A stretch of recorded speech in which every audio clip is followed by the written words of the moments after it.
Excuse me, sir. Sir, question for you. How old were you when you made your first million? I was 26. And what line of business were you in? A little different than most. You're not with the news, are you? No, Where I you have one from? of the, we grew a channel to 12 million followers, just asking people how they made it for the younger generation. Well, I was part of an organized crime group in New York.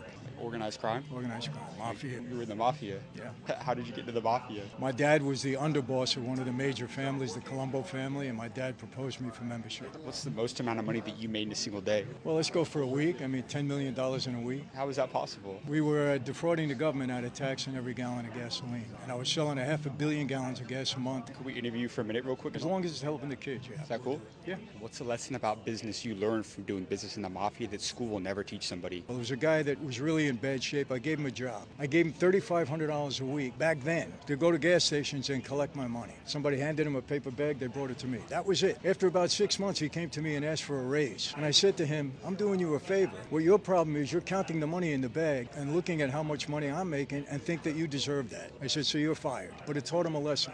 Don't count my money. Do your job. Do you believe in God? You know, I was thrown in solitary confinement. I actually spent 3 years. And it was during that time I wanted to study every religion because I thought I was going to spend the rest of my life in prison, and that would have been it. So I studied every faith, and I came out of there believing in Christianity with all my heart. I always say two things. You want success in life? Get these two things right. Number one, in this life, we are who we hang out with. And number two, who you are accountable to in life is going to direct the path that you go on. When I was on the street, I was accountable to my boss. I was a criminal. Now I'm accountable to God in my life.